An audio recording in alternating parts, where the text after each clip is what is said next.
Good evening, it's Sunday the 12th of December, I'm Chris Jury, and you're listening to Show 2 in the Christmas mini-season of Agitpop, the pop and politics show, here on North Cotswold Community Radio.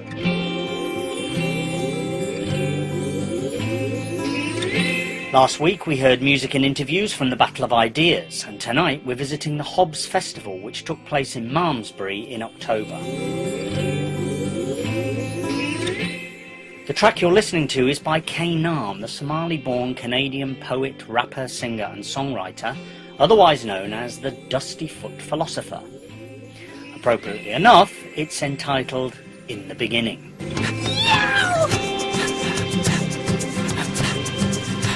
So, in the beginning there was a hum from a poet whose pulse felt drum, drum, drum. He would perform praise and all till one day you heard a voice call, come, come, come. Suspiciously moved, vicious caution. Dismisses, he thinks it's a little lost. People get held back by the poison inside them. Yo, the voice said, I'm poised to speak inside you. Rejoicing and please let me invite you to evil, greed and lies too. Yeah, confusing days, he moved in ways, he soon became a coon and boom, boom, boom. And knock on his door, his heart is no more. And knock on his door, his soul is no more.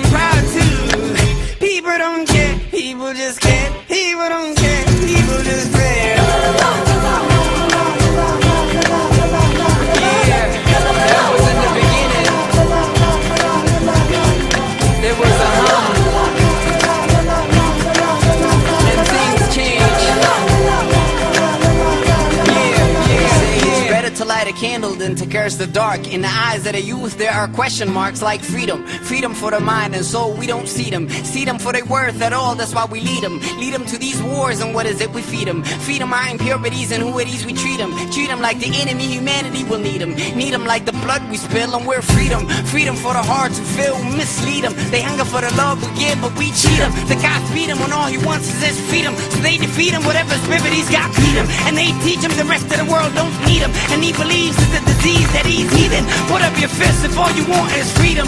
Put up your fist if all you want is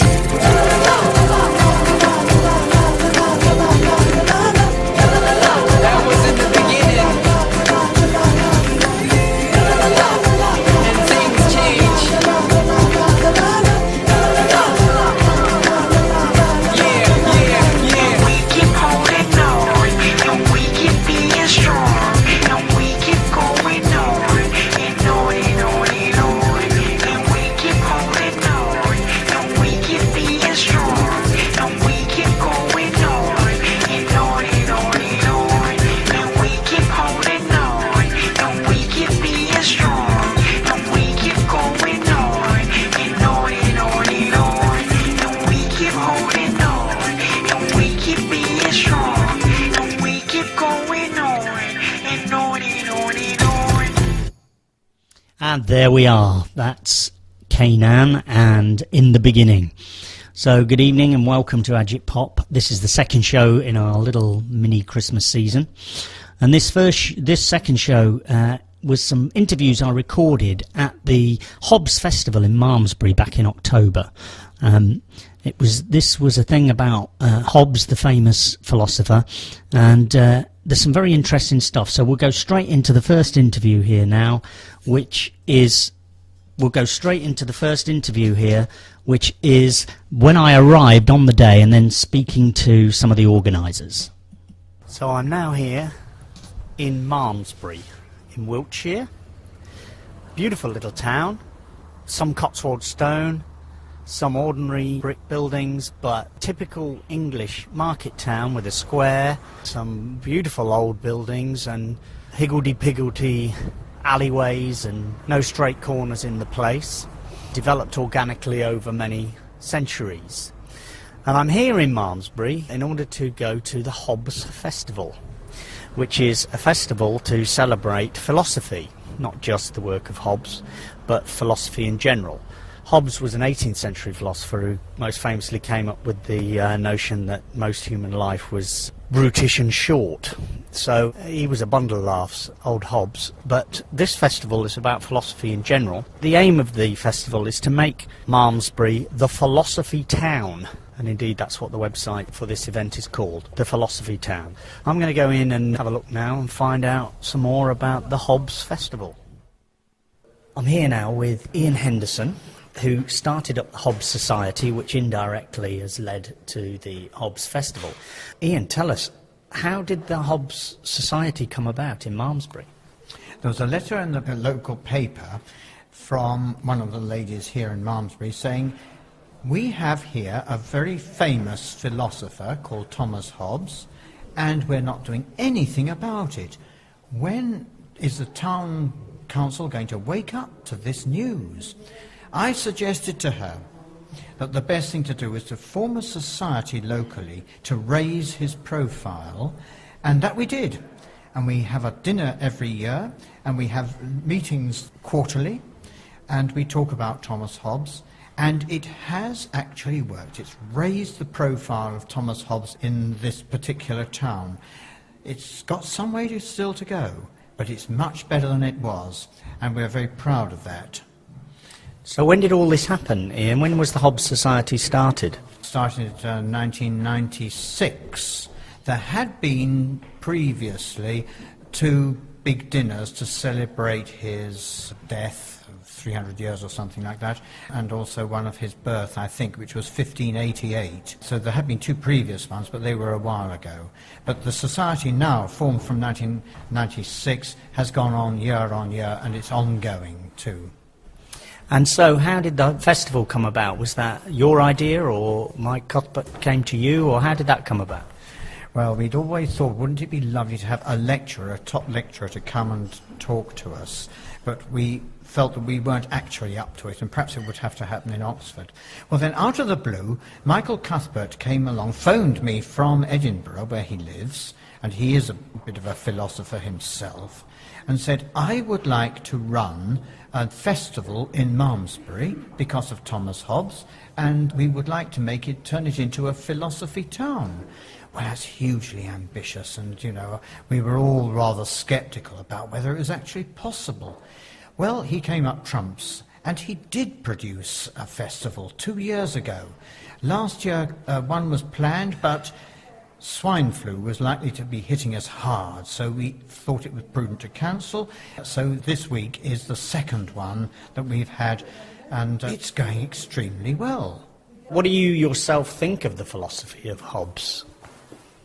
Well, the important thing about Hobbes is that his work, his great work Leviathan, is really the foundation for Western political thought. And from Hobbes, others have led on to and developed it. So we all look to Hobbes to start with. In fact, I have visitors from America and all over the world, actually, Japan and parts of Europe, who want to see where Hobbes lived initially and so on. And so they're all interested, and they all start with Leviathan and move on from there. It's not the end of everything, but it's certainly very much the beginning of things. It's hugely intellectual, and people are still trying to grasp all the concepts that he has thrown into it. Well, you're looking very dapper there, walking around Malmesbury on a beautiful sunny day in October like this. Life doesn't seem nasty, brutish and short in Malmesbury these days. Life is not poor, nasty, brutish and short, and it hasn't been for a long time, because we've socially developed to try to iron out that particular difficulty. But I'd like to say one thing about that particular quote.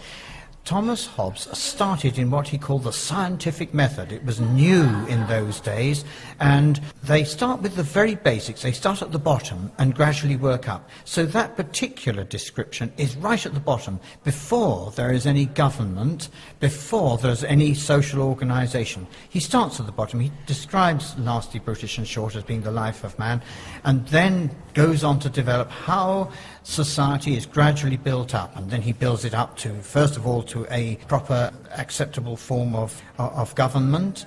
And then finally, the second half of the book is a Christian government as well. So that's how it goes. But Hobbes was a defender of absolute monarchy, a believer in a sort of totalitarianism, as we would describe it today, without a strong authority that society would tear itself to pieces. And do you think in our attempts these days to have a democratic society that still rings true? Thomas Hobbes felt that government and firm government was important, but interestingly, he did not say that it had to be a sovereign.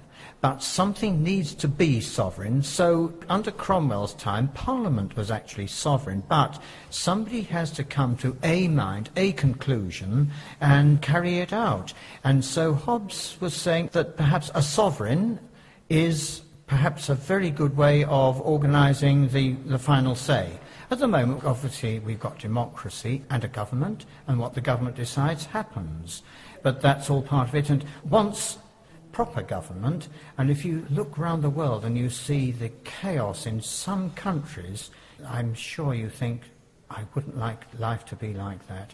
And it could be like that. And let's also remember that in the time of Hobbes, democracy didn't really exist anywhere. It was sovereign kings and princes all over the world in their various states. Democracy as such was thought to be perhaps a bit dangerous in those days. But certainly, good government is the best government. So you don't see a contradiction between our aspirations for an inclusive democracy and Hobbes's thought?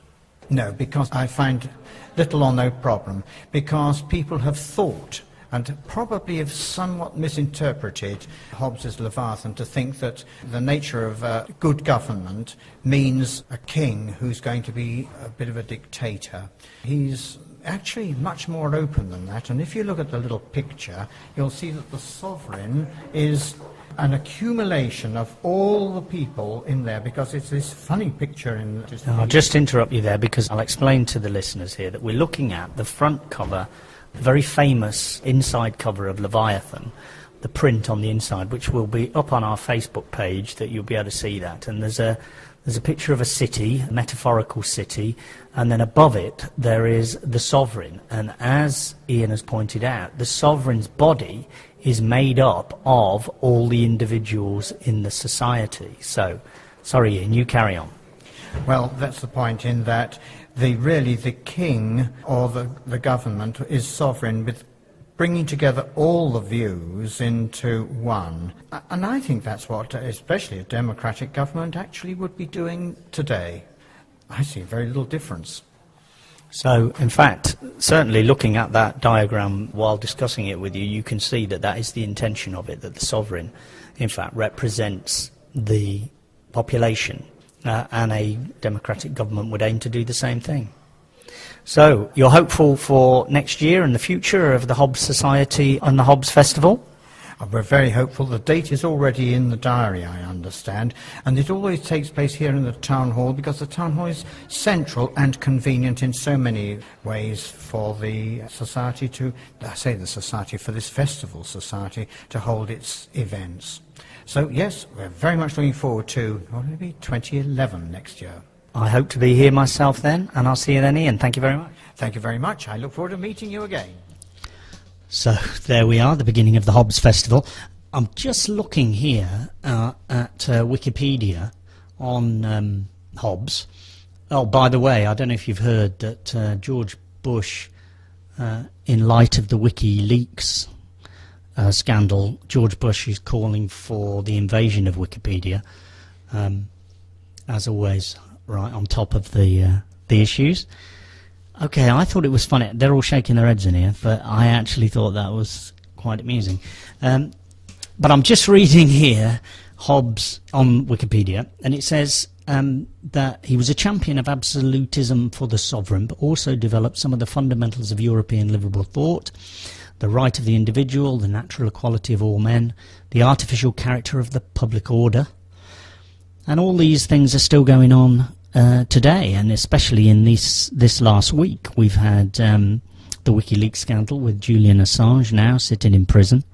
and we've had the student riots. The issues about the legitimacy of government are as alive today as they ever have been. And as a little bit of warning there for Julian Assange and our students, this is a song by my all-time favourite band, and this is The Clash.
There's The Clash, I Fought the Law and the Law Won. We're just talking in the studio here while that was playing about Julian Assange and is he a hero or is he a victim?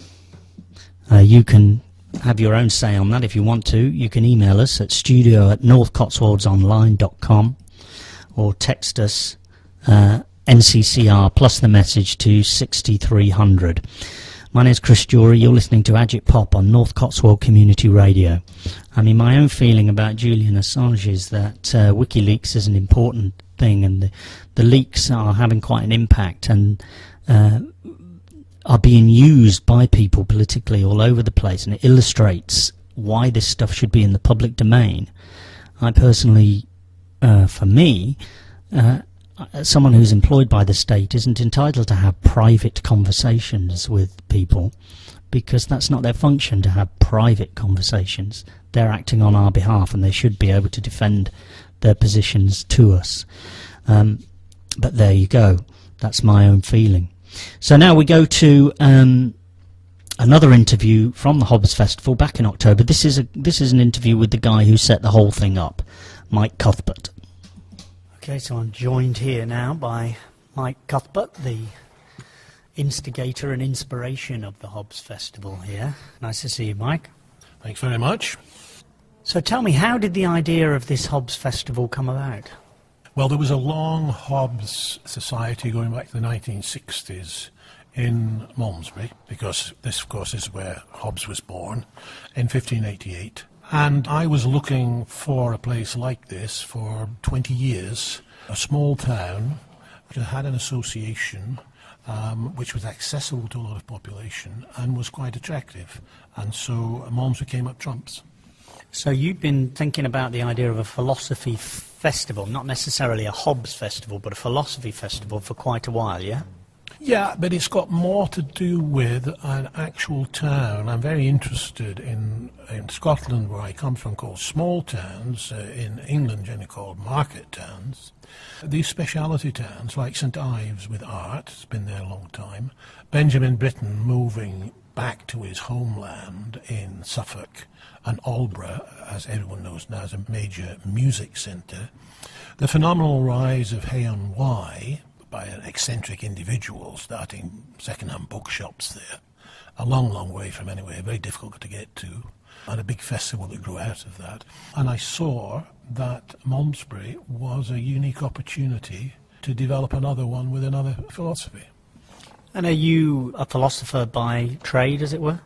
No, I'm not at all. I'm a general factotum, a cultural entrepreneur, but I've got a very strong personal amateur interest in philosophy. I believe you live in Edinburgh, don't you, which is a long way from Malmesbury here? Yeah, a very, very great philosophy centre, one of the greatest, but that is, as I say, is entirely to do with the characteristics that Malmesbury had, and I was happy to sort of be down here and find a congenial environment for it. This is the second year, am I right in thinking that? Yeah, it's the second festival we've had. We missed one last year because it coincided with swine flu. The swine flu that everyone knows didn't happen. So we put that off, and this is the second festival this year. But in the meantime, we weren't twiddling our thumbs. We developed from the Hobbes Festival into this whole notion of philosophy town. So this is the concept that you're talking about, like Hay-on-Wye, the book town, and so you're trying to develop Malmesbury as a centre for philosophy, not just on a weekend in October, but throughout the year. That's right. We're wanting to develop this as a philosophy destination. Malmesbury is a home region of thinkers. And by the way, we define what we do, the taproot of what we do, into philosophy. But it's not philosophy in a very narrow sense. We see this, I sometimes say, it's a spreading oak tree into the wider humanities in the widest kind of sense.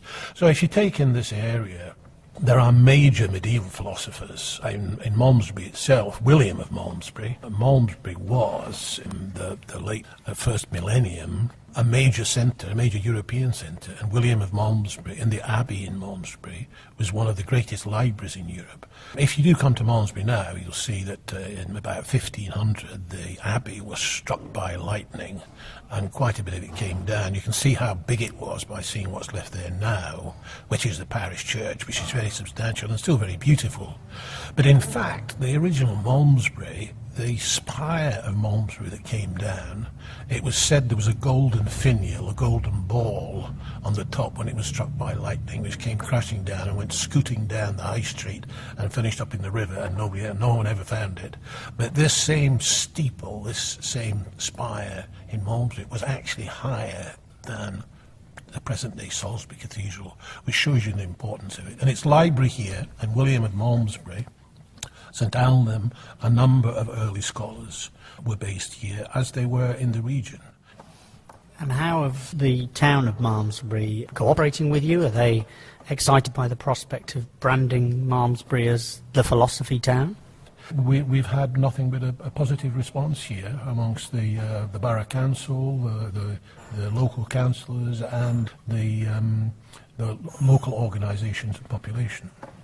So you've got some amazing speakers here. So you're getting a lot of support from the academic philosophy world? It's absolutely amazing. The absolute best people. We've had no problem whatsoever in getting people to come along. Obviously, something of this does have to do with location. There are a large number of them around here, a large number of universities in Bristol and Southampton and Birmingham, Oxford, Reading, London. And there are a lot of philosophers in and around this area. But it's not only that. There is an amazing interest and participation by top-class philosophers. And also, we specifically briefed them to say this is not a technical, narrow festival for technical experts, academic experts. It's for the general public, it's for the common reader. And we specifically make that point to invited speakers and participants. And my final question to you is, do you think philosophy is important? And why do you think it's important to our society that we need to have festivals like this? If you see, for example, on radio programs like Andrew Marr's Start the Week on Monday morning, or the long-running Melvin Bragg's program In Our Time, Moral Maze, a whole number of discussion kinds of programs. The huge growth in book and literary festivals themselves, these are all indicators of an interest and I think an importance that people, the public, ascribe to this. But also, I think some of the decline and decay of party politics, maybe even decline of traditional morality reference points and churches and other kinds of things. I think people are wanting to engage in moral reasoning, political theory and argumentation, and they feel a real thirst and need for it. And not only do they come here to attend what are our very good value tickets here, but they also purchase a lot of the first-class books that we have here as well. And where can people find out about Philosophy Town and the Hobbes Festival? On the website? Yeah, if you go to the website www.philosophytown.co.uk, you'll find all kinds of details about our program and how to contact us, and the 2011 program and the wider program of development for the Philosophy Town itself. Thank you very much indeed, Mike. A pleasure. So there we are, that's Mike Cuthbert, who started up the Hobbes Festival.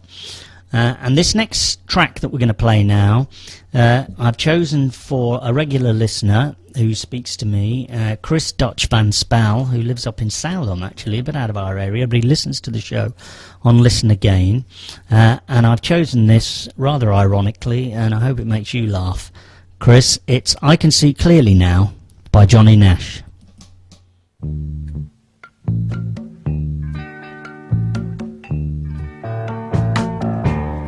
I can see clearly now, the rain is gone. I can see all obstacles in my way. Gone are the dark clouds that had me blind. It's gonna be a bright, sunshiny day. It's gonna be bright.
And there he is, Johnny Nash, and I can see clearly now. So I hope you're enlightened after all these philosophical discussions today, Dutch. And the next interview, I then spoke to a guy called Finn Spicer, who's a philosophy professor at Bristol, and it was quite an interesting conversation. So we've come into the first coffee break now on the first morning, the first session there, and I'm joined by Finn Spicer. Hello, Finn. Hello. From Bristol University, is that right? Yes. And are you philosophy tutor in Bristol? Yes, I'm lecturer in philosophy at Bristol University. And what brings you to the Hobbes Festival here in Malmesbury? Well, I'm here both as a philosopher and as a local resident. I've lived in the town for 4 years. So you're not based in Bristol, you're based here in Malmesbury. No, so normally I'm coming home to leave philosophy, but this weekend I'm coming home to philosophy. And what brought you to philosophy? You're such a fan of Hobbes, you had to move to the same town that he's from. I actually moved here before I was told that Hobbes had been here. So my journey to Malmesbury and my journey to philosophy are two different journeys. Tell me, why is Hobbes so important that we should have a festival about it? Well, the talk this morning has just really told us about that. When times are bad and you're in crisis, Collingwood is in the Second World War, it's really important to think about your government and whether the power they've got is legitimate. And Hobbes was the first person to try and do that in a way that didn't invoke God. Hobbes is very famous for saying that, what was the phrase? That life is brutish, short, or whatever. Tell me what it is. The life of man is nasty, brutish and short. He was a laugh a minute, wasn't he, old Hobbes? People say he had a very pessimistic view of human nature, that individual people basically are always looking after number one, and that means when you put a lot of people together, you've got a lot of people who are in a state of war, he would have said. Everyone fighting for their own interests and not concerned about anyone else's interests unless you happen to like them because they were either useful to you or good-looking or your brother or for some whimsical reason a person you happen to be interested in. But Hobbes' basically view was that if you weren't interested in a person, their values and their goals were of no concern to me. I just look after number one. And you can really sense there in that simple description a direct line from Hobbes to the neoconservative free marketeers of the last 30 years that have come out of Washington and Harvard. Very much so. Neoconservatism is built on 20th century microeconomics, which is the science of how individuals only thinking about how to get their own goals will interact with each other and pursue those goals when they're in a competitive environment. You could argue Hobbes then is part of the beginning of this separation, if you like, between two strands of intellectual ideas. One is that human beings are social cooperative creatures that leads us through the line through Karl Marx and socialism and radicalism on that side, and the other side of the argument, which is that we are the free marketeers argument. Yes, and although Hobbes was on the free marketeers' side, his conclusion from the common premises that men are essentially selfish is a very different one. For Hobbes, it was, therefore we need a state which is going to constrain everyone's behaviour for everyone's good, whereas the free marketeers say we want as little state as possible so that we can encourage this competition, because for whatever reason they think the more competition, the better off everyone will be, at least on average, although some individuals will always suffer. Hobbes had this idea that there was his model, that he drew the conclusion that everyone is selfish, was from, if I'm right, you'll no doubt correct me, but that he had this idea of a pre-social man, that man in its purest form was a pre-social creature. Yes, and the contrast with Rousseau couldn't be more stark. For Hobbes, man in his pre-social state is selfish, and it's only society that can be used to get any kind of benevolent behaviour out of him, whereas for Rousseau, man is essentially generous and social, and it's society that corrupts him and makes him pursue his own ends. What we now know as a result of anthropology and archaeology and the social sciences seems to suggest that actually there never was a pre-social man. No, and we're living in a very brilliant time because we're starting to understand this for the first time, maybe in the last 15 years. We've got good evidence of how non-human societies operate, be it ant societies where everyone is cooperating but that's because they're genetically identical, or non-human primates where there's high levels of cooperation enforced in strict hierarchical organisation and a lot of intelligence to keep tabs on who's in charge, who your allies are, who you owe favours to, who you've made friends with after a falling out and so on. And understanding these non-human societies has really helped us understand what prehistorical human societies were like. And do you think that's a fatal blow to Hobbes's theory? Yes, in short. I think the Hobbes... Okay, and that's the end of that then. No. Yeah, okay, so just expand on that a little bit. Hobbes was operating with the best view of human nature that he had. It was a big advance on humans as made in the image of God, because he realised that human beings were natural creatures to be understood as part of the natural order and explicable by the best natural science around, which wasn't that great. But having made that advance, he was hostage to the state of understanding of human beings that was extant at his time. He thought that nerves were strings which pulled, and that joints were little pulley wheels, and those things don't add up. And we know much more about how the human brain works and how it's evolved, partly to allow us to live in large groups that non-human primates couldn't sustain. I was reading a book last year called Baboon Metaphysics, which sounds a contradiction in terms, but the book is a study of baboon society, and it makes the point that a lot of baboon behaviour, social behaviour, we would recognise and be able to call moral behaviour in human terms, that their reactions to the behaviour of other monkeys we would recognise as moral behaviour. Yes, and baboons are phylogenetically a long way away from us. If you take our nearer ancestors, chimpanzees and bonobos, you see even more remarkable levels of cooperation and benevolence. Chimpanzees in Japan have been seen to look after crippled other chimpanzees that couldn't look after themselves. I think they're in a zoo community, but nevertheless. And bonobos have extensive peacemaking rituals where if two bonobos have fallen out, the entire colony will be agitated and at unrest until they've brought together the two feuding bonobos, seen them make up through kissing and even lovemaking. Then everyone's happy. There's a celebration that there's no longer two warring parties in their midst. So if you accept the theory of evolution and human beings evolved from primates, we were in fact social before we were human. Yes, there's still a lot to explain about how we achieve the levels of cooperation in society that we've got that no non-humans even come close to.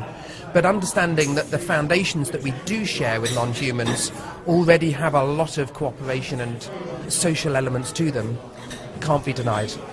So do you think this, and I don't mean politically here, I mean philosophically in terms of the logic of the argument, do you think that this new information undermines the free marketeers argument? It does, but they've done a lot of valuable work. The work of economists who have managed to show how, if Hobbes's assumptions were right, large-scale cooperation could nevertheless be engineered through systems of policing, incentive manipulation and so on, is valuable work, because clearly that's an element of the story as to how human society has progressed beyond what our animal endowment equipped us with. What is clear to me from this conversation is what I personally believe, which is why philosophy is so important, perhaps the mother of all disciplines, because the fact that we're talking about Hobbes is writing all these times ago, actually we're not. We're talking about what people believe today.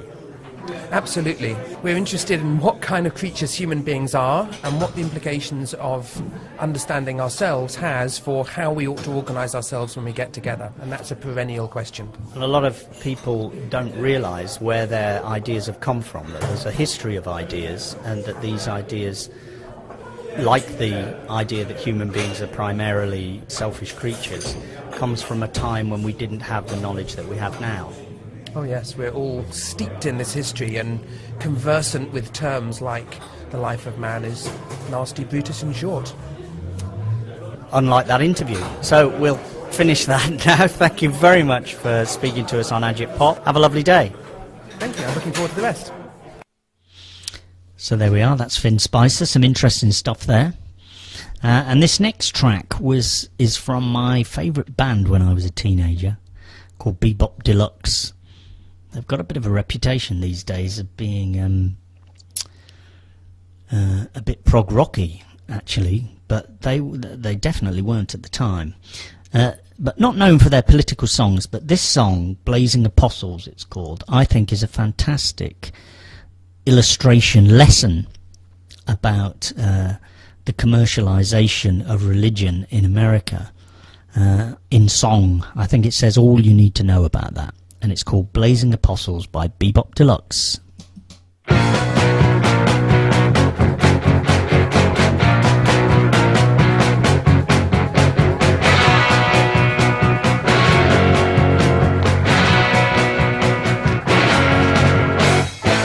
Drives a dreamless highway in a black sedan, picking up survivors, preaching to the mortal man. Blazing apostles, thieves in the night, messengers of the fall. If you are needing an angel of light, why don't you give us a call?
It's a wonderful place to go.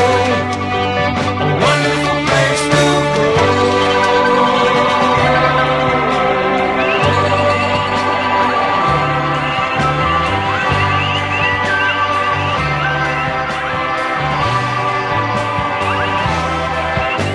saints on the highway, martyrs on the road to hell.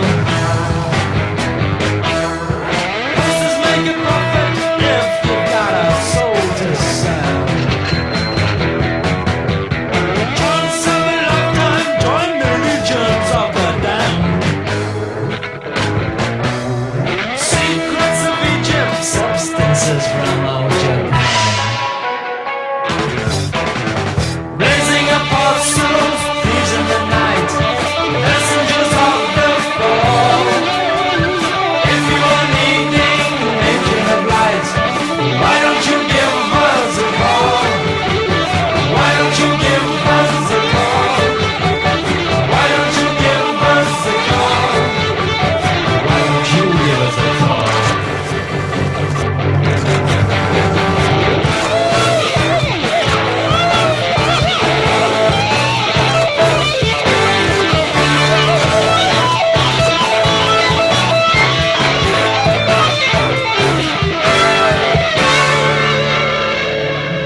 There we are, Blazing Apostles by Bebop Deluxe. I've been wanting to play that for a long time. Great guitarist there, Bill Nelson. They were one of my favourite bands. And Bill Nelson's still making music. He lives in California, I believe, and he's got this amazing website, Welcome to Dreamsville. But I think Blazing Apostles is a great song about the commercialisation and the selling of religion in America. And back to the Hobbes Festival. We go back now to an interview that I did with one of our leading historians in the UK, Quentin Skinner. So they've just broken for lunch now, and I'm managed to grab Quentin Skinner, who's the Professor of Humanities at Queen Mary College, University of London, who's just given a fascinating speech on Hobbes's political theories. So, how are you enjoying your time here at the Hobbes Festival? Very much indeed. Beautiful weather, beautiful town, very impressive papers. I exclude my own, of course. Do you think Hobbes is still very important in the world of ideas today? Yes, I do, in at least two important ways. One is for his theory of the state, and the other is for his theory about what makes us free, although we are citizens of states. So I tried to talk this morning a little bit about both of those themes.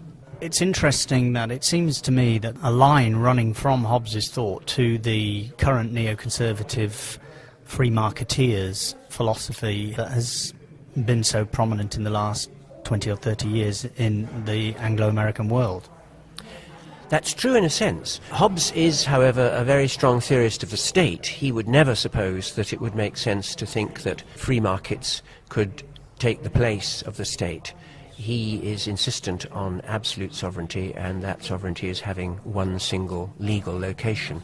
But you are right that there's one respect in which his philosophy has been very important for recent neoconservatism, and that is his view about freedom, his insistence that we are free unless we are simply obstructed from acting, so that we are not unfree if we are dependent on others.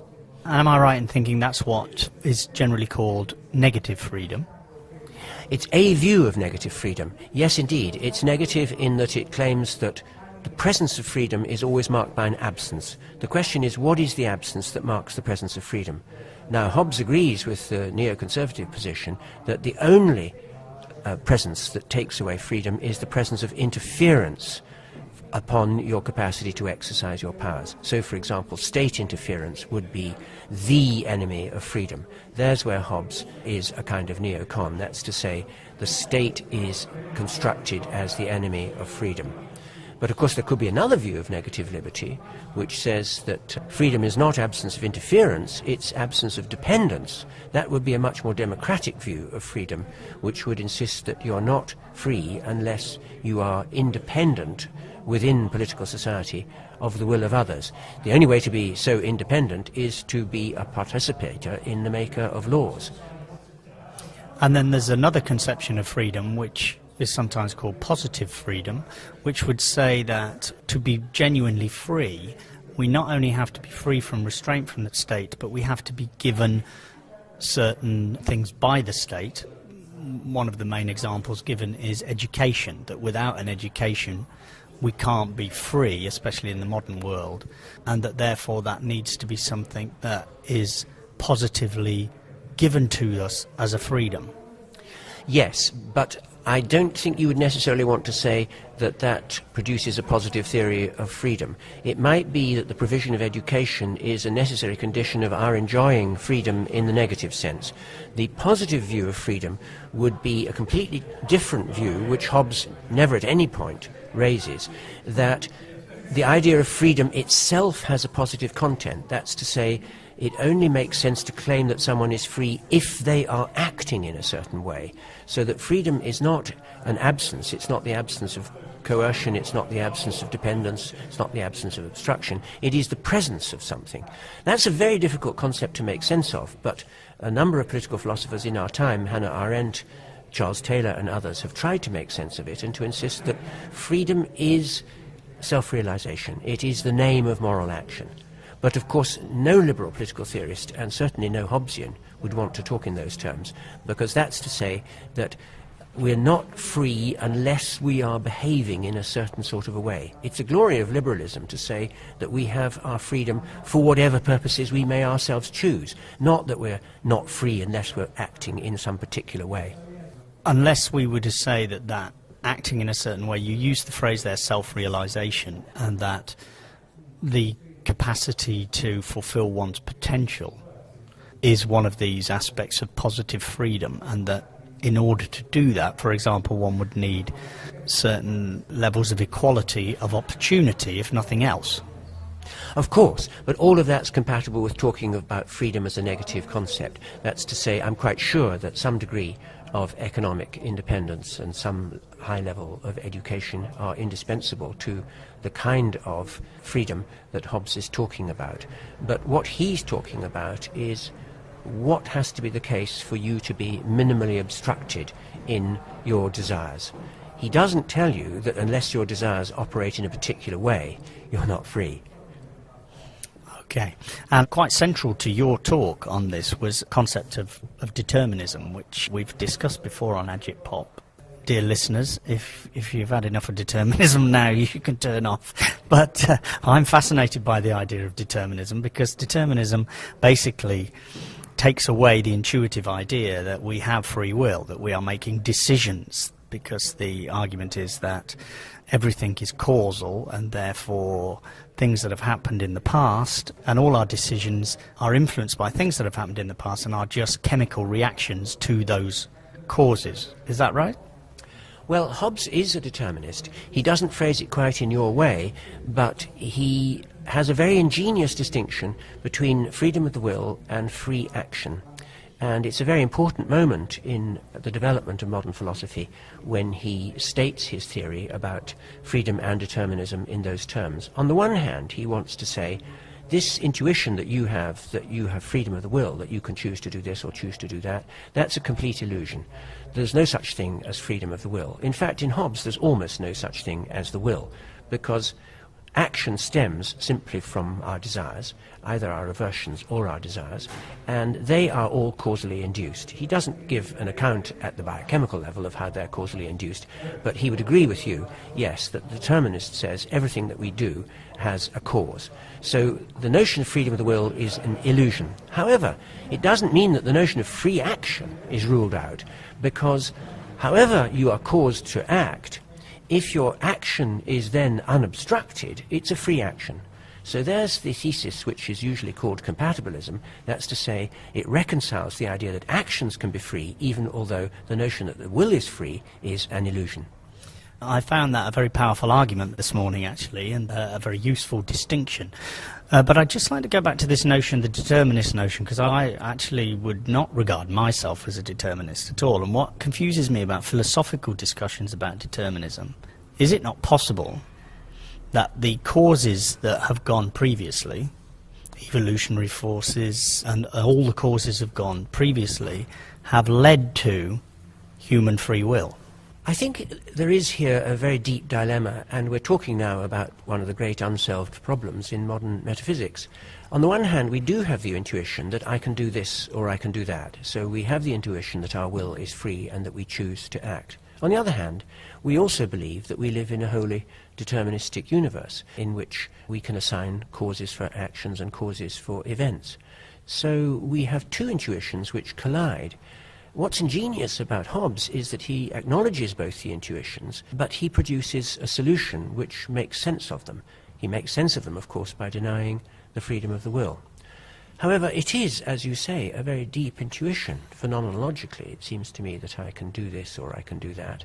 The question of how that fits onto a deterministic universe is the question that remains. The question I'm asking is that, is it not possible that the evolutionary processes leading from the Big Bang and through to where we are now has led to a human mechanism in the brain that allows us to make rational free choices?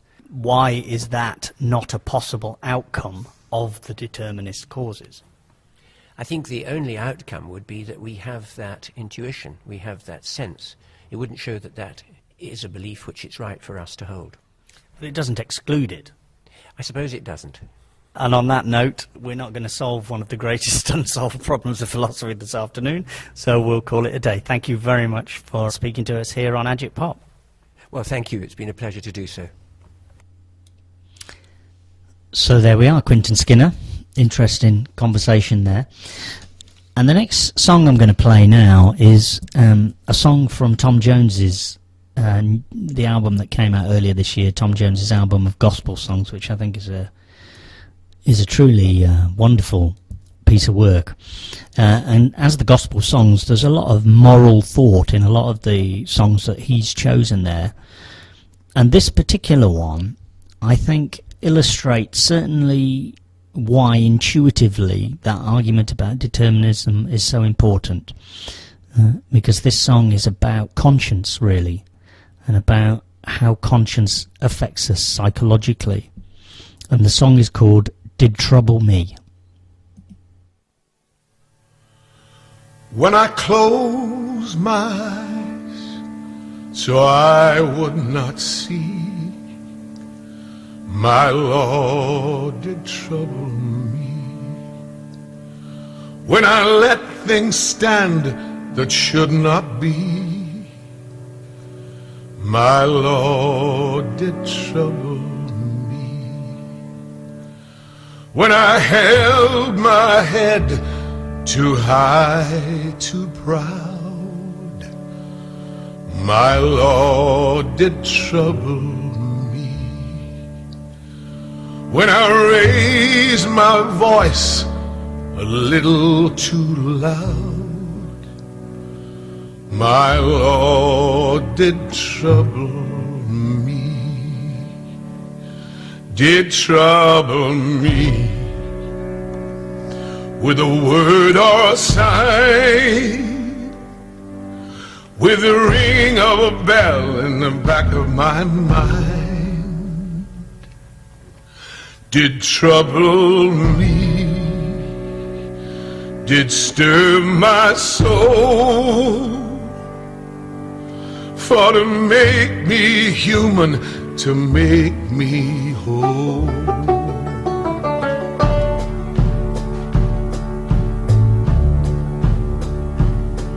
When I slept too long and I slept too deep, put a worrisome vision into my sleep. When I held myself away and apart, and the tears of my brother didn't move my heart, did trouble me. With a word and a sign, with the ringing of a bell in the back of my mind, did trouble me, did stir my soul, for to make me human, to make me whole.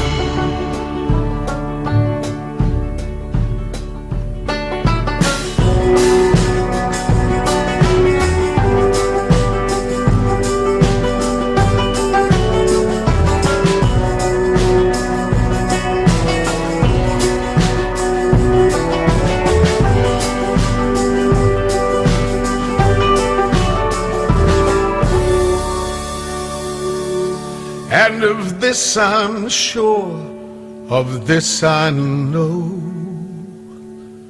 my Lord will trouble me.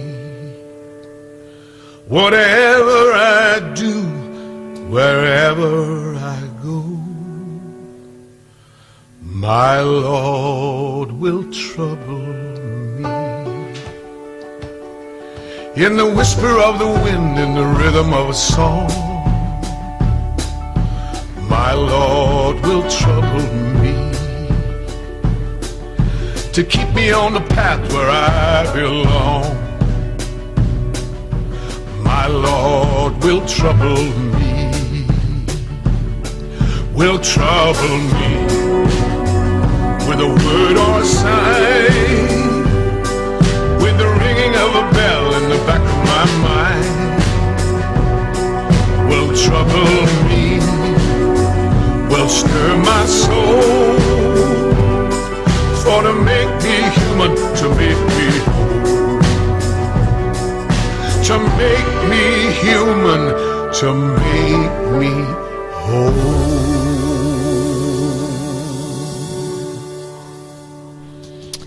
Tom Jones there with Did Trouble Me, the old gospel classic. Beautiful there. And I think that illustrates why determinism is such a disturbing idea, that there is no such thing as conscience, or there's only the intuition that our own actions should be judged. So back to the Hobbes Festival again now. You're listening to Agitpop here on North Cotswold Community Radio. My name's Chris Jury, and we're playing some interviews and some music from the Hobbes Festival, which happened back in October in Malmesbury. And the next interview is with another academic, Gary Runciman, who is one of our leading sociologists. Let's see what he's got to say. Okay, here we are. We're in the canteen now. You can hear all the noise in the background there. And I'm with W.G. Runciman, Fellow of Trinity College, Cambridge, one of our leading comparative sociologists. Gary, hello. Hello. Gary's just given a talk on Hobbes from a sociological perspective, shall we say, and I personally found it very interesting. It often occurs to me when I read academic philosophy that it often appears to ignore developments that have taken place in other social sciences like psychology and sociology. It's as if they carry on their debates as if none of the stuff you guys are doing has happened. I think that has changed. If I look back to when I was an undergraduate, I didn't study philosophy, but I knew people who did, and I was always interested in it. And in those days, philosophy was the study of language and meaning in a way which was largely divorced from the social sciences. I think that's changed, and one reason why it's changed is actually in the field of psychology, where so much more has been found out, including about the actual workings of the human brain, that this throws up problems on which philosophers do have a contribution to make, and on the whole, psychologists welcome what they regard as a constructive contribution. So I think things are better than they were 50 years ago when I was an undergraduate, but I do know exactly what you mean, yes. Certainly the stuff that's been done over the last 30 years, especially in the social nature of not just human beings, but the social interaction of non-human species and the way they formal normative codes of behaviour, similar to what we might call moral codes, exist in non-human species, sort of, some people would argue, fatally undermines Hobbes' basic premise of the fighting, self-interested individual. Well, I'm not sure and it's fascinating to speculate what Hobbes would have thought about present-day behavioural sciences, to use that term. Because you see, in between, after all, the giant in the path, so to speak, is Darwin. And it's odd when you look at the reception of Darwinism that Darwin was onto the closeness of human beings, not only to their primate ancestors and therefore their primate cousins, chimpanzees and so on. He was very well informed on the basis of basically traveller's tales about animal behaviour and what would now be called primatology. And he was way ahead of his time in crediting animals with mental capacities, which for a long time people didn't want to hear. Partly they didn't want to hear because for religious reasons, but partly because people who were not particularly religious. But this idea that human uniqueness, we are so special. Well, okay, we're special because we have language and they don't. But Darwin was quite prepared to credit animals with the beginnings of an aesthetic and moral sense. So it's very odd in the history of ideas how what comes later to be seen as an immensely important new insight, sometimes isn't recognized at the time. Hobbes, I think, would have seen the point of what Darwin was getting at, and I think he would have seen that the theory of natural selection could be fitted to his materialist philosophy in a way that he would have been quite comfortable with. What he would have made, though, of its implications for the study of human behavior in the way that is carried out now, well, it's fascinating to speculate, but I don't think we're ever going to know the answer. But in terms of the ongoing impact of Hobbes's ideas, particularly I'm thinking here of the free market notions of neoconservatism of the last 20 years, which has definitely picked up the idea of the self-interested individual whose only moral responsibility is to themselves, or applying moral responsibility to them is somehow inappropriate. Can you see that link back to Hobbes's ideas?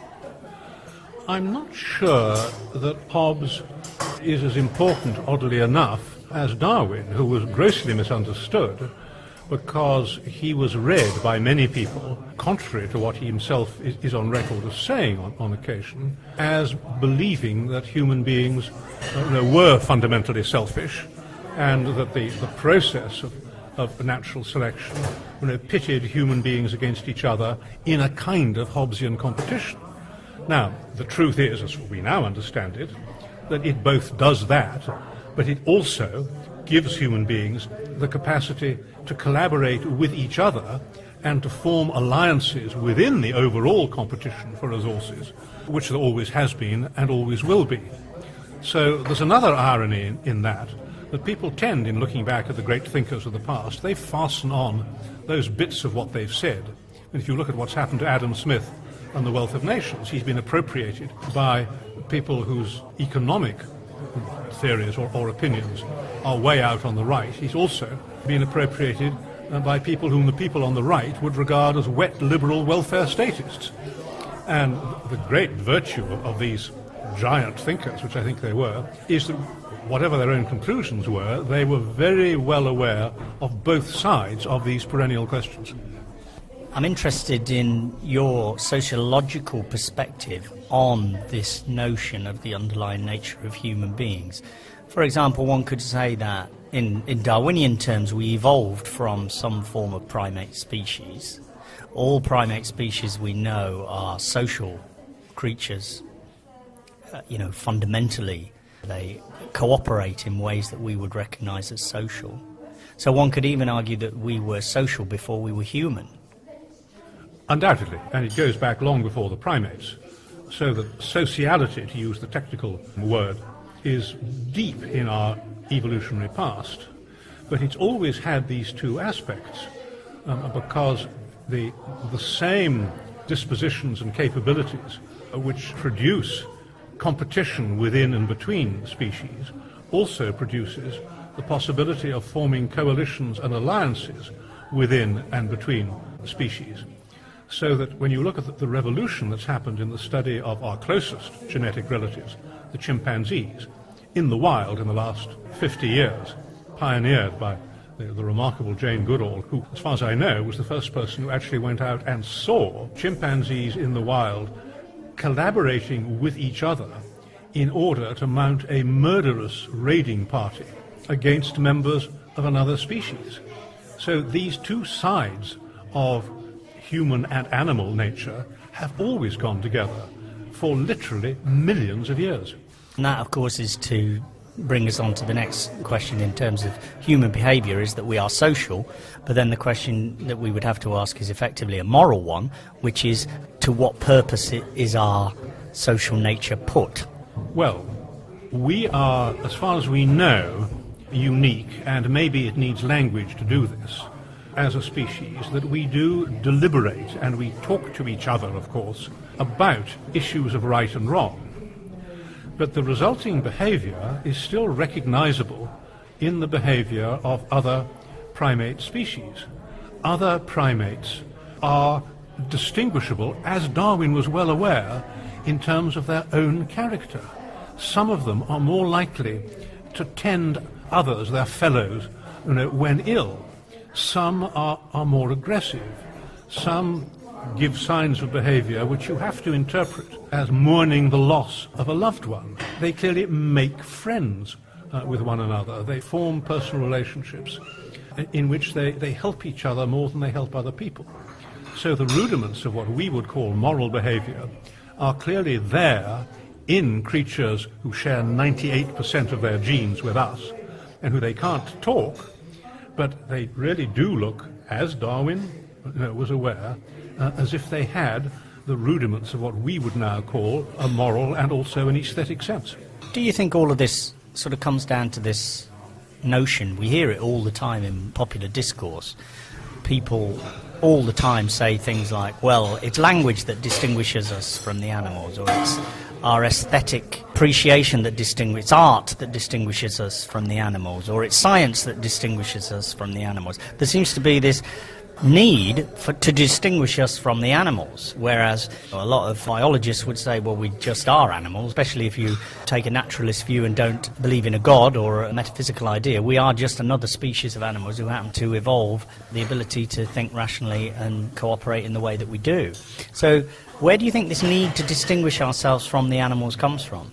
It comes partly from common sense experience and the fact that we can talk to each other, but within limits we can talk to animals and they can understand us. But it clearly is a large gap between having language in the sense that we have. But it's taken a lot of time for people, and a lot of research, for people to realize that what used to be thought to be the distinguishing features of human beings, at one time it used to be said, for example, that man is a tool-making animal. Well, we now know that's completely false. And it's even untrue to say, except in a very restricted sense, that we are the only animal with language, because other species communicate, and birdsong, for example, has now been analysed in ways which shows that it is a quite extraordinarily complex language of its own. But the fact that, as far as we know, when the birds go tweet, tweet, they're not saying, what do you think of Spinoza's philosophy? It doesn't mean that they aren't communicating with each other by language. They've got worms to catch. They can't be faffing about with Spinoza. They've got to get on with it, haven't they? People who know more about this than I do tell me that when recordings are made of the noises that dolphins make to each other, I don't think anybody knows quite what they're saying, but for all we know, they might be reciting poetry. It remains to be seen. And maybe one day we'll find out when Dr. Dolittle finally gets his act together. So there we are. W.G. Runciman there, talking about our animal nature. And the Battle of Ideas show last week and this show this week on the Hobbes Festival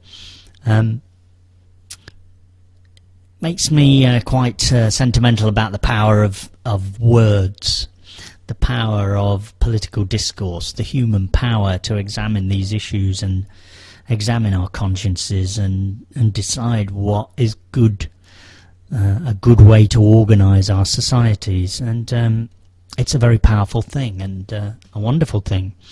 And the next song we're going to play is about just that. And again, it's by my new favourite band that we played a lot last time, Chumbawamba. And this one's called Words Flew Right Around the World. It starts with the great line, Bert told Brecht, and Brecht told Bert. Bert told Brecht, Brecht told Bert. Words like birds flew right around the world, right around the world, right around the world. Words flew right around the world. Beware, don't look away. Hear what the poet has to say. Songs and rhymes for the worst of times. Paper feeds the fire in the coldest winter. Bert told Brecht, Brecht told Bert. Words like birds flew right around the world, right around the world, right around the world. Words flew right around the world. Wake up, look around. The painter learned to juggle like a clown. Poet he shouts till they chase him out, marching into exile with an old typewriter. Bert told Brecht, Brecht told Bert. Words like birds flew right around the world, right around the world, right around the world. Words flew right around the world. Take care, open up your eyes. Words can take you by surprise. Poet he writes, fights the best of fights, taking on the painter with a pen and paper. Bert told Brecht, Brecht told Bert. Words like birds flew right around the world, right around the world, right around the world. Words flew right around the world, right around the world, right around the world. Words flew right around the world. And there we are. Words flew right around the world. A great sound there from Chumbawamba, and it illustrates another point, which is why we need freedom, why we need a plural press, and why we need a free and the ability to speak, because words are very, very powerful, and all totalitarian regimes have known that, and know that the controlling of the press, the controlling of words, of drama, of poetry are important if you want to control people, and so allowing words to flow around the world, which the internet is doing, for example, is a very important thing and a very important way of empowering us as citizens in a democratic society. The next interview from the Hobbes Festival is with Sarah Bakewell, and it's on one of my, someone in philosophy who interests me a lot, and that's Montaigne.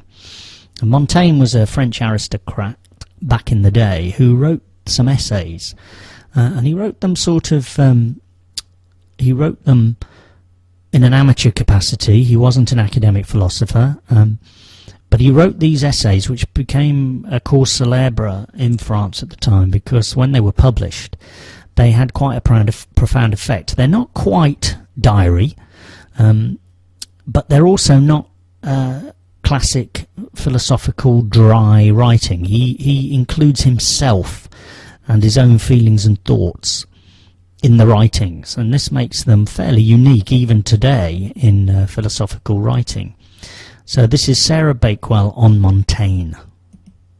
So I'm now joined by Sarah Bakewell, who's just given a fascinating talk on the life and philosophy of Montaigne. Do you just want to explain, Sarah, a little bit about who Montaigne was, for those who don't know? Yeah, he was the world's first essayist, really. He lived in the 16th century in France, and he wrote lots of short, very personal pieces about his life, his experiences, his reading, things that interested him, and published them under the word essays, which means just trials or attempts. And he was the first person to use that word. He's a philosopher, but he's also just a very beguiling personal writer about his life. I'm a big fan of Montaigne, I have to say, and I have a blog, dear listeners, called I Am Not a Number, and it's styled on a Montaigne style. They're not blogs in the sort of traditional diary sense. They are essays in that very sense of attempts to work things out for myself as much as for anyone else, and I think the Montaigne model was what led me to that. A fascinating stylistic device where he links the personal psychological disposition of himself with the world of theory, which is even now not something you often see.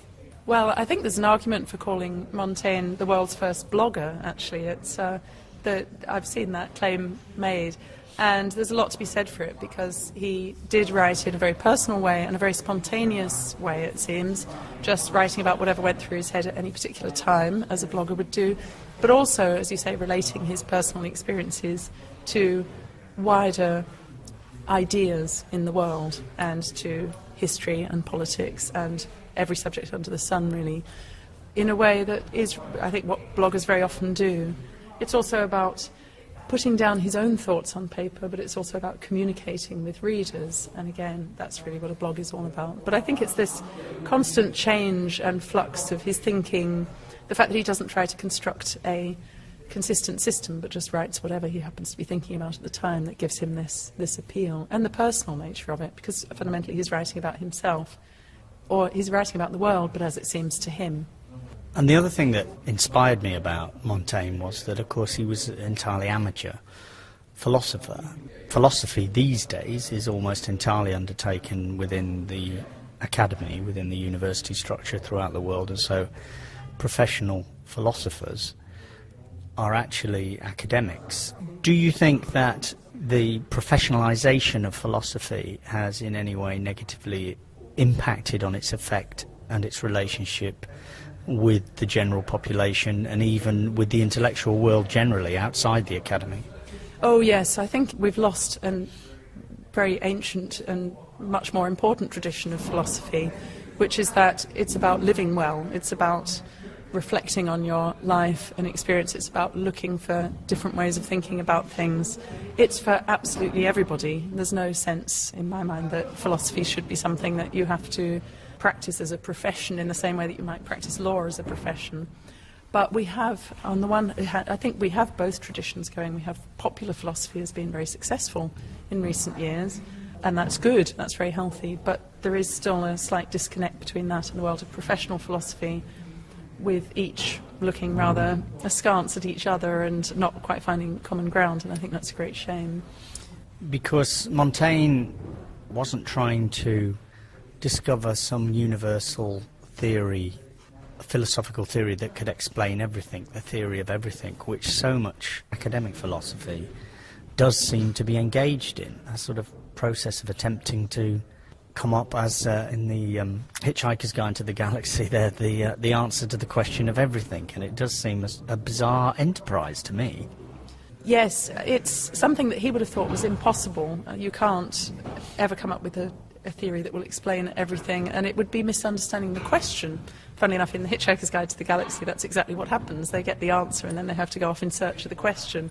I think Montaigne would have enjoyed that joke, because to him the question of how to live, the fundamental question of philosophy, is not one that really can be answered with any sort of statement. It can really only be answered by doing it. It's something that philosophy helps you to develop good judgment. That's something he was a great believer in. Wise judgment. It gives you new ways of thinking about things, but it can't provide any instant answers to anything. So that's philosophy as a way of thinking and approaching questions, rather than philosophy as a way of finding answers. It's philosophy as an activity more than as a set of propositions, yeah. He was writing 450 years ago. He was writing before Shakespeare even.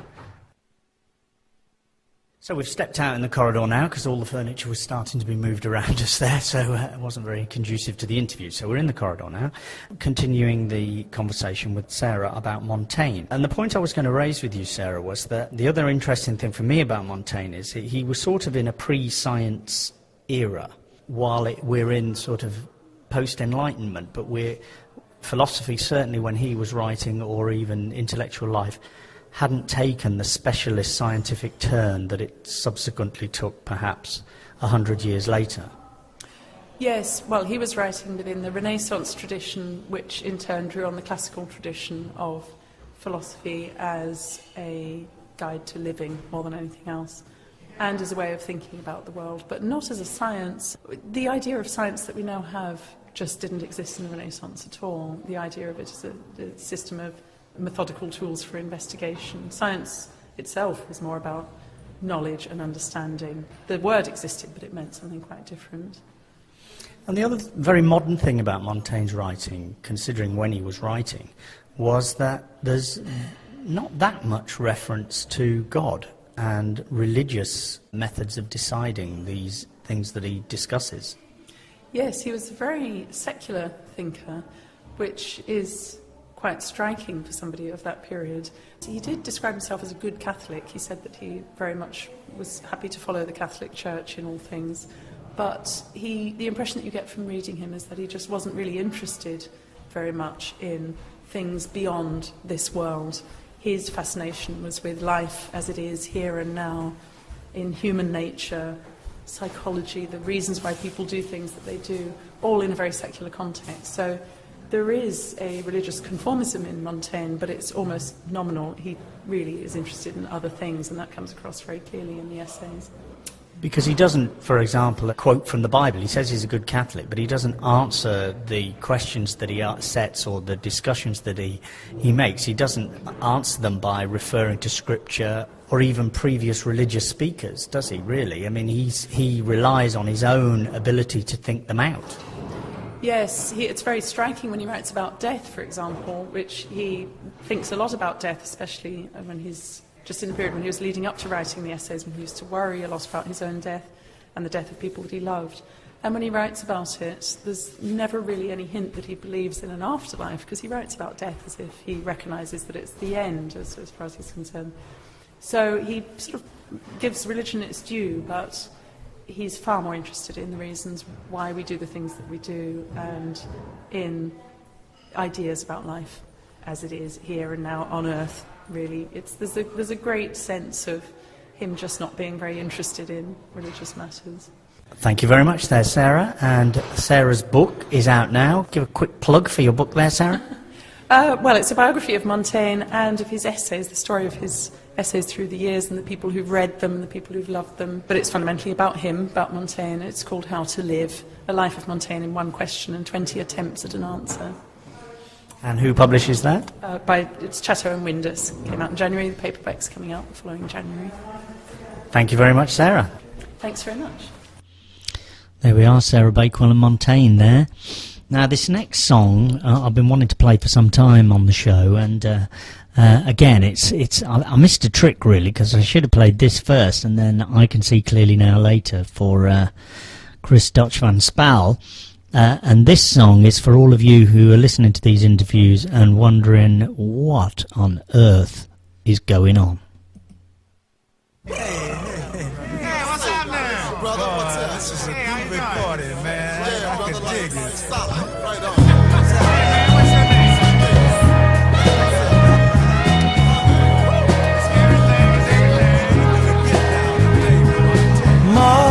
Mother, there's too many of you crying. Brother, brother, brother, there's far too many of you dying. You know we've got to find a way to bring some loving here today. Yeah.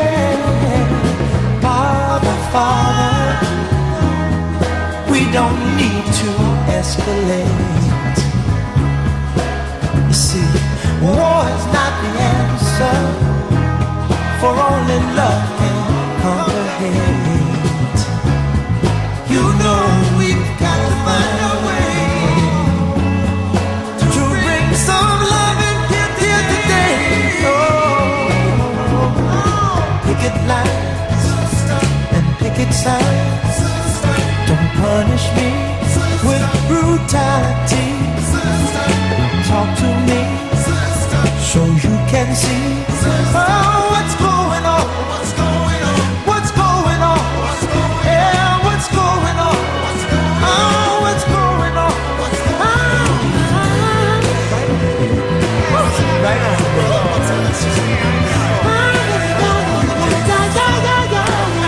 Hey man, what's your name? Right on. Right on. Everything.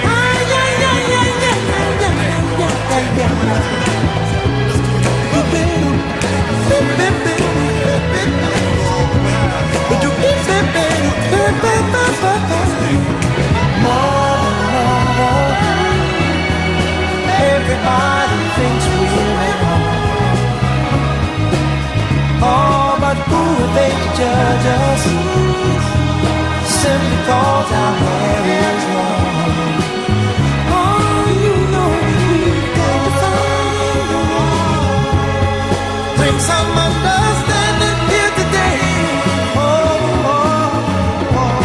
Picket line and picket sign. Don't punish me with brutality. Come on, talk to me. You can see what's going on. Yeah, what's going on? Tell me what's going on. I'll tell you what's going on. Ooh. Right on, right on.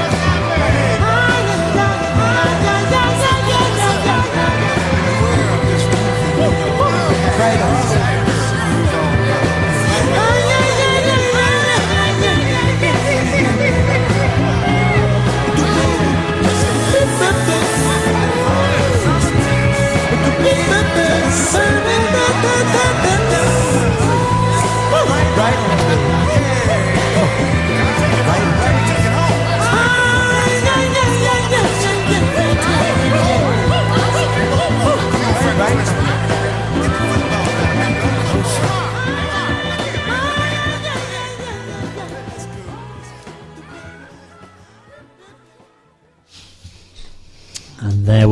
What's Going On, Marvin Gaye, from the fantastic album What's Going On, in 1970-72, which was an amazing album which sort of changed people's perceptions, certainly of Marvin Gaye, but also of black music. It was an extraordinary album. I just got it on Amazon about 6 months ago, and it's a fantastic album. Now, before we play the next interview, we're going to go straight to a song now, which is being released today, actually Sunday, 12th of December, and there's a competition, not a competition, there's a campaign to get it to be #1 for Christmas. I can't believe it'll happen, but it would be rather marvellous if it did. And the song is by somebody I've never heard of, called Captain Scar, but it's a fantastic political song about the politicians of the coalition and how they've come in. And it's called Liar Liar. And you can see this on YouTube, Liar Liar. You just put Liar Liar in, and it's Captain Scar, and here it is.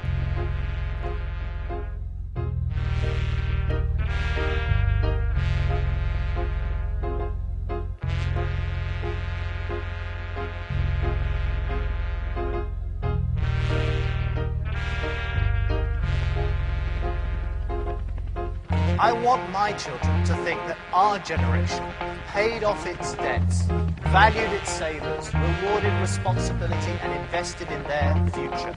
And because I want it for my children, I want it for your children too. I want it for everyone's children. Because we are all in this together. He's a liar, liar. Oh, he's a liar, liar. Oh, you can't trust him.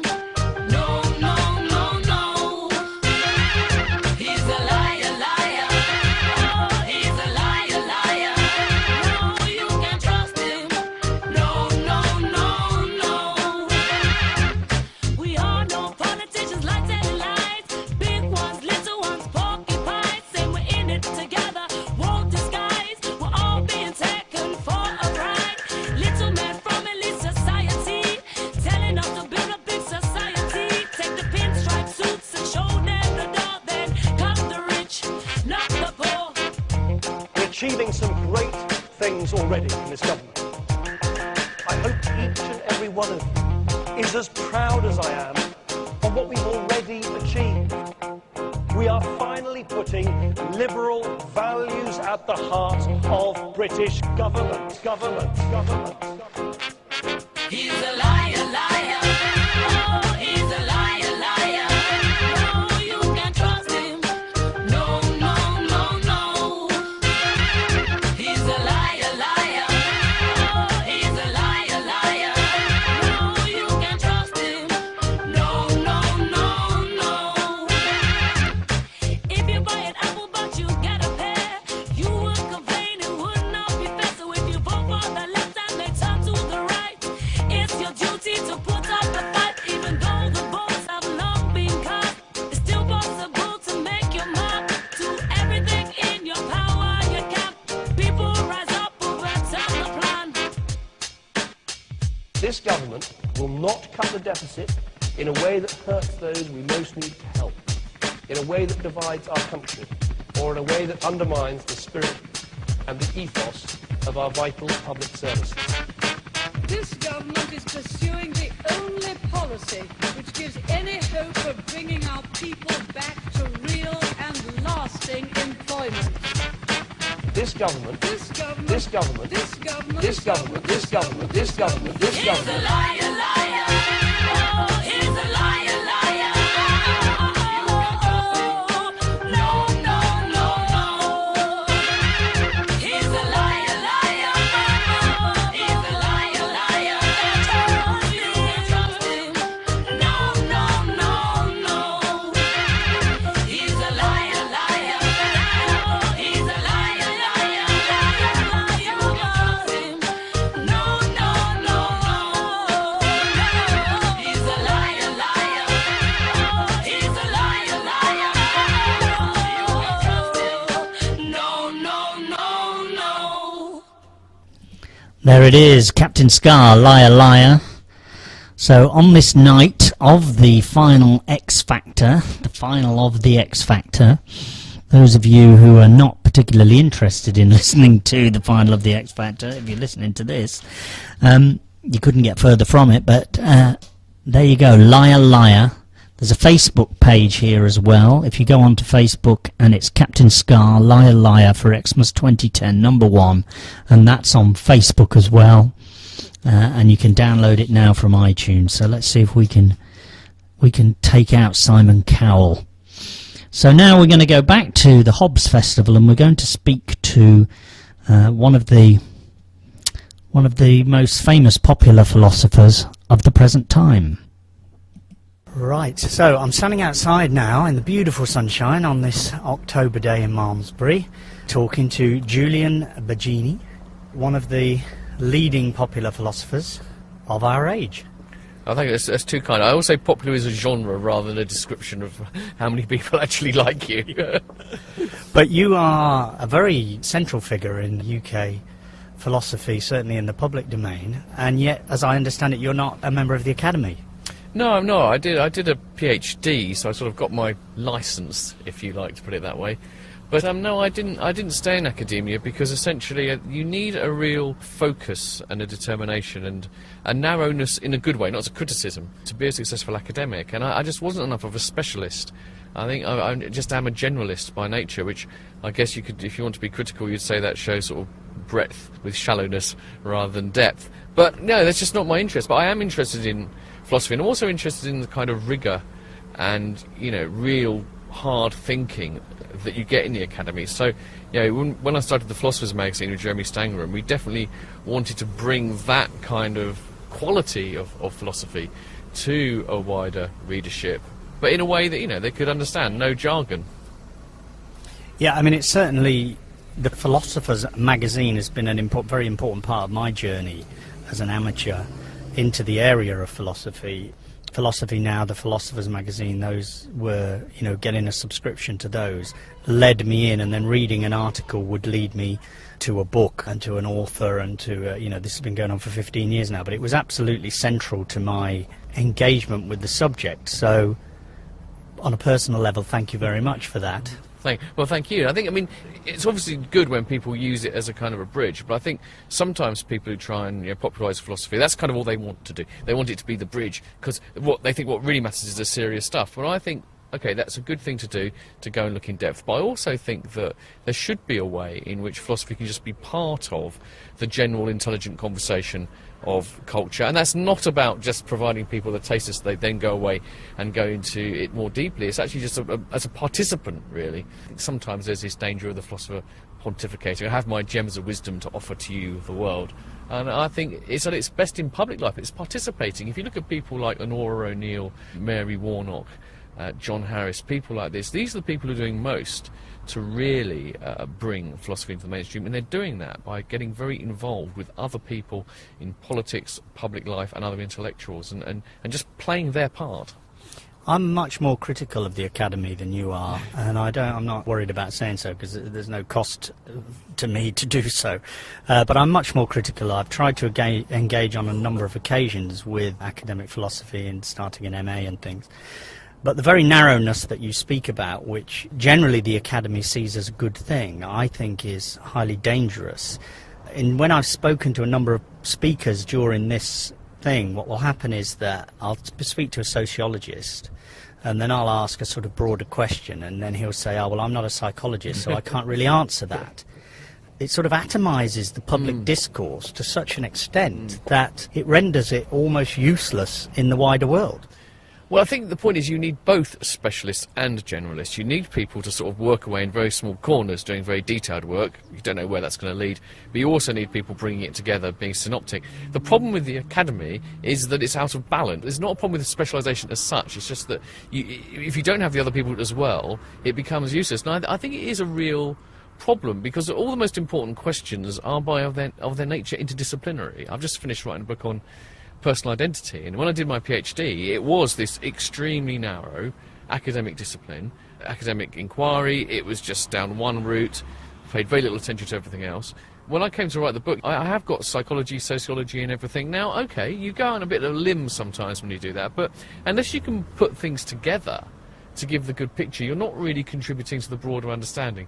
So yeah, I think it's a problem. I think it's a structural problem with academia in that it has found a very good way of encouraging specialised work, which has its value. It hasn't found a way of properly doing the other stuff, except through attempts at, interdisciplinary work, as they say. The problem with that is it just tends to try and replicate the same kind of work that's going on non-interdisciplinary way, but just by bringing in more than one expert. And it's not highly valued in the academy itself because it's not specialised.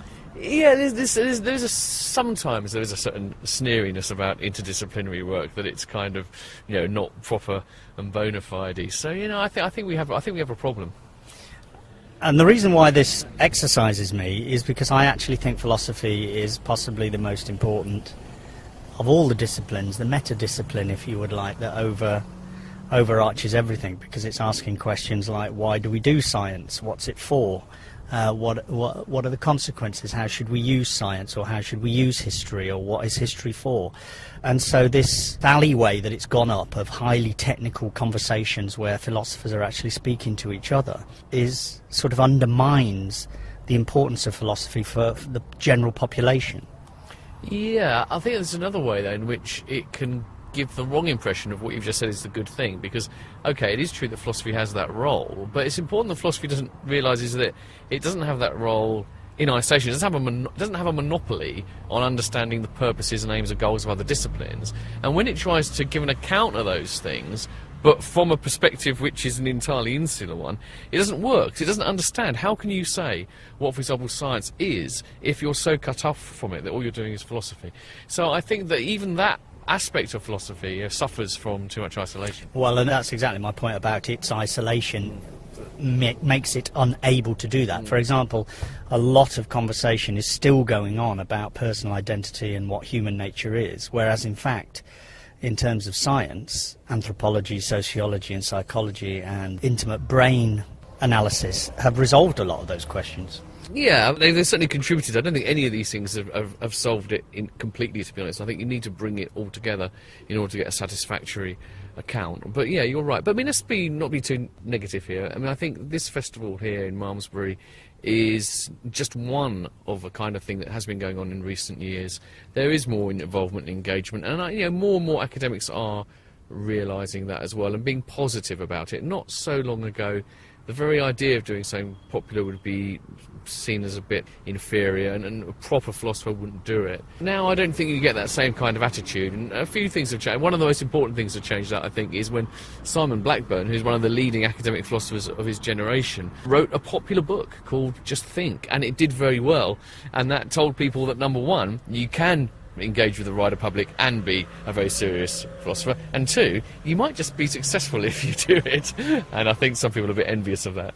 And that's a good effect. And of course, the fact that I have become engaged, my specialism wasn't philosophy, it was drama and that type of stuff, my area of expertise, and yet over the last 15 years I've become very fully engaged in philosophy and political philosophy especially, and it is through those very mechanisms that you talk about that I was able to do that, because I don't think 20 years ago there would have been the space for me to do that. Yeah, so it's a good thing. So we have to encourage it. I think what we need to encourage more than anything now is that I think that, in a sense, there's been like a first wave of popular philosophy, which is basically explaining things, often quite basic things, and so forth.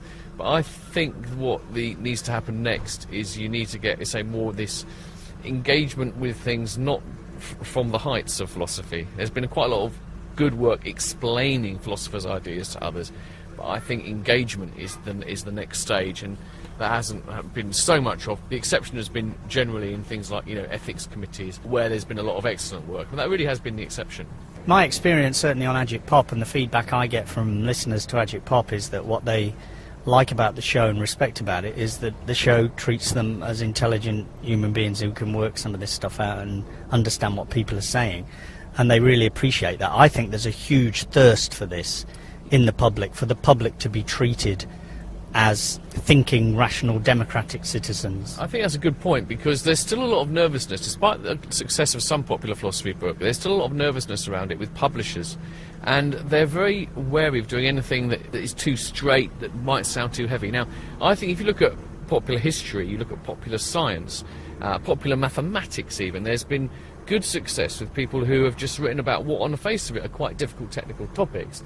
They've done it clearly, they've done it well, and people have been interested. I think when it comes to philosophy, people don't have that same trust and faith. They think that the only real way you can get popular philosophy out there is to do it in a fun style, wacky style, you know, bring in lots of films, so, you know, philosophy and The Simpsons and stuff. All this stuff is fine and really good, but, you know, it's missing the fact there's other stuff you could do as well. And I think that you're right, we need to respect a certain amount of intelligence and interest in people to do things that are a little bit more heavyweight, you know. I agree with you entirely, because I think actually that type of philosophy and film thing that is going on now, and there's you know, every TV show now has a book associated with it, philosophy and that. I don't think that's what, certainly the audience of Agitpop, I don't think that's what they want. I don't think they want to be talked down to and find a popular way of hanging these ideas. I think they want to be spoken to with some respect. I have a few sort of things that I try and avoid in the Philosopher's magazine, and some of them are just little phrases. For example, a lot of people, they'll be writing something and they'll say, blah blah is what philosophers call blah blah blah. And I really hate that. The reason I hate that is that as soon as you start saying it's what philosophers call, it's like setting up philosophers as a separate race to the other people. And there's a slightly talky downy thing about it as well, as I think, you know. And let me explain to you what we folks say. So I always got to ban any kind of phrase like that, you know. It's not about, you know, engage with people at the right level. Don't talk down. I agree entirely. Now, you see, when I was filming EastEnders as a director, I'd be going crazy now because we've got a helicopter going across here. Just have a listen to this. I go absolutely crazy with that. I spend all my life listening to planes and helicopters as they go on from Boreham Wood Airport. But that seems a good moment to call an end to it. So thank you very much for spending the time with us here on Agitpop. We'll point everybody to the Philosopher's magazine, and indeed you're doing your own recordings here for... Oh yeah, well there's a podcast. It goes out through the Philosopher's magazine website, but you can also look at microphilosophy.net where things go out. It's called Bagini's Philosophy Monthly, also available on iTunes. Also available on iTunes. The great podcast, I really love those. Who's the other... Philosophy Bites. Philosophy Bites, yes, yeah. Philosophy Bites, which are fabulous, free resource, which do exactly, I think, what Julie and I are talking about here, which is they talk about issues in a way that is accessible but not in any way patronising. Yeah, no, it's been tremendous success for Philosophy Bites. I kind of quite envy them because it's a brilliant idea. I think they've really got a tremendous audience, and again, the number of people who downloaded those is evidence that there's an appetite for serious stuff. I've found another guy, an Australian guy, on a show in Australia. They're half-hour shows that look at philosophical subjects, and I found those as well, and they're fantastic. In the same way, they don't talk down to the audience. They're fabulous. All right, Julian, thank you very much indeed. Thanks, Chris. Cheers. So there we are. That was Julian Bagini there. So we're now going to play a song. Again, this is a song I've been waiting to play for some time. And this is a song called Fight the Power. And the reason I've chosen to play this now is we've got students rebelling in the streets. We've got, there we were talking about the power, what the left would call the hegemonic power of the academy. And this is a great song. And this is about fighting the power. Yet our best trained, best educated, best equipped, best prepared troops refuse to fight. Matter of fact, it's safe to say that they would rather switch than fight.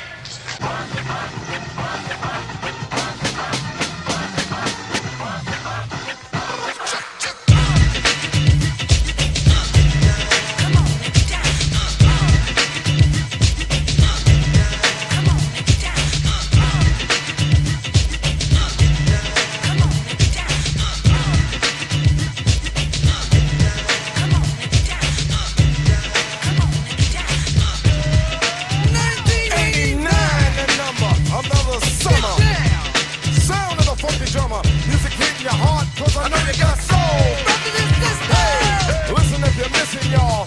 Swinging while I'm singing. Giving what you're getting. Knowing what I'm knowing. While the black band's sweating. In the rhythm I'm rolling. Gotta give us what we want. Gotta give us what we need. Our freedom of speech is freedom of death. We got to fight the powers that be. Fight the power.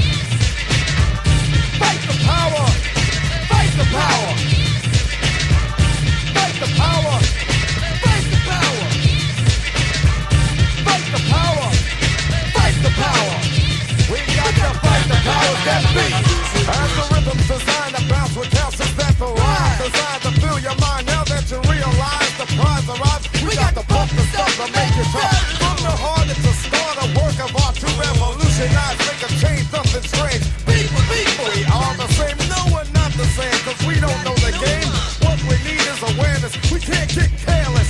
You say, what is this? Oh, beloved, let's get down to business. Mental self-defense of fitness. Don't rush the show. You got to go for what you know. To make everybody see. In order to fight the powers that be. Fight the power. Fight the power. Fight the power. Fight the power. Fight the power. Fight the power. Fight the power. We got to fight the powers that be.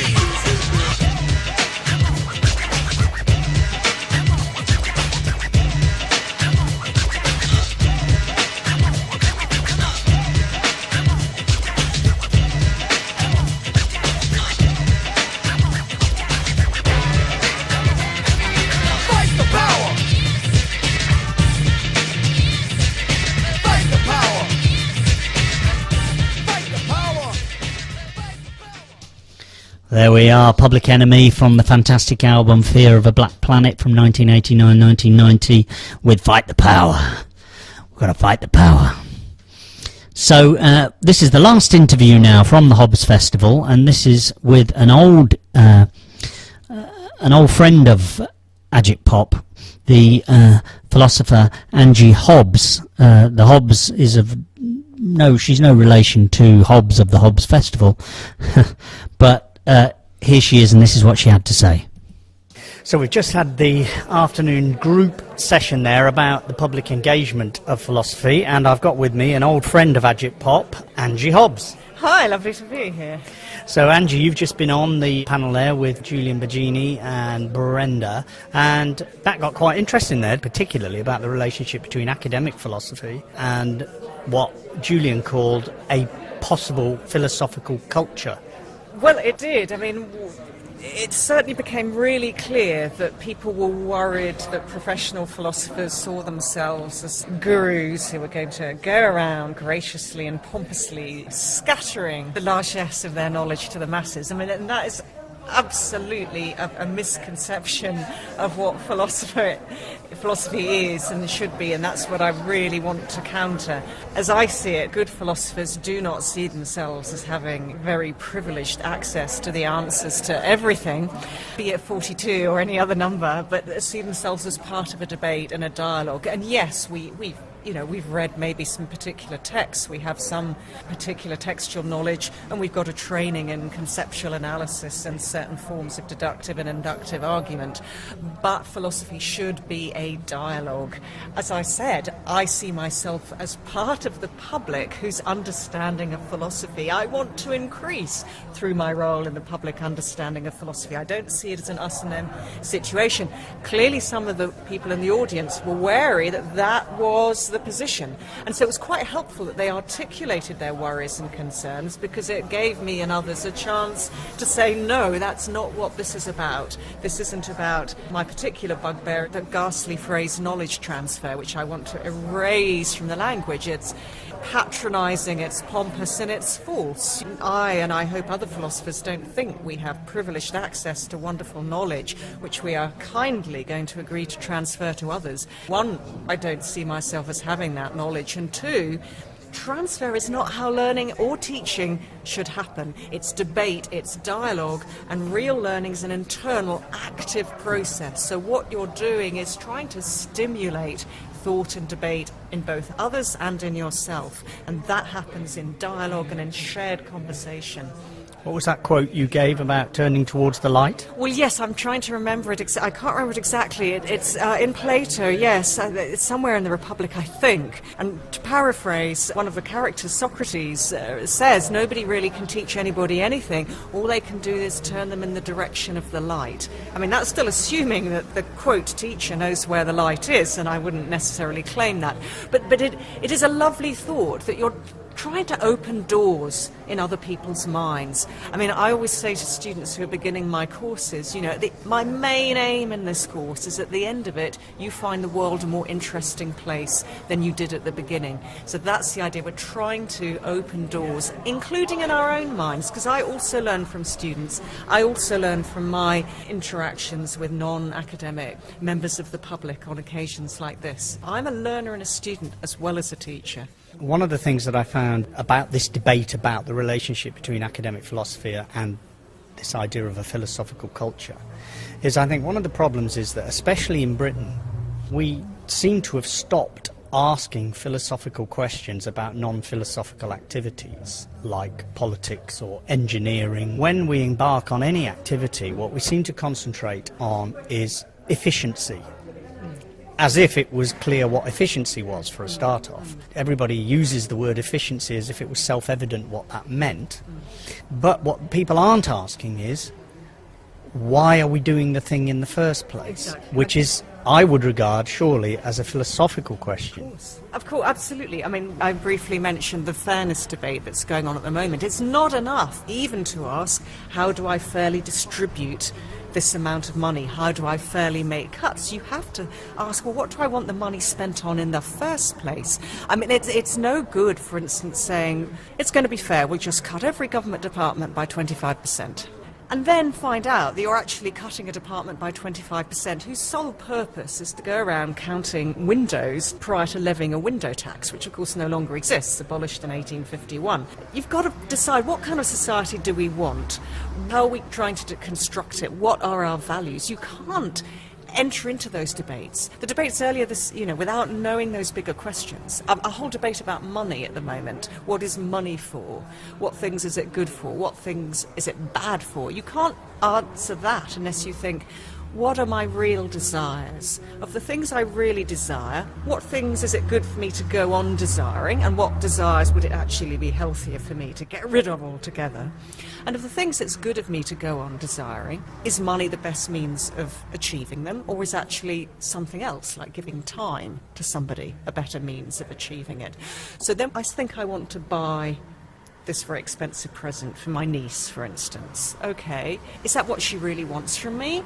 Or would she actually really rather I spent a day of my time with her? Because what do I want out of this? Do I want her to be happy and the two of us to have a good relationship? If that's my ultimate aim, then maybe buying an expensive present isn't really the best means to attain that. So we're not going to know how to use money and what it's good and bad for unless we look at our ultimate desires. And exactly the same with the fairness debate. I would go so far as to suggest that actually all political decisions are actually philosophical decisions in the sense that they're moral and ethical decisions. Would you go along with me there? Oh, completely. I mean, Aristotle, in his Ethics, at the end of his Ethics, he says, actually, everything we've done so far is really an introduction to politics and political theory, because for Aristotle, ethics, the life of the individual and how best to live your life as an individual, is actually only a subset of the broader question, how should we live in a community?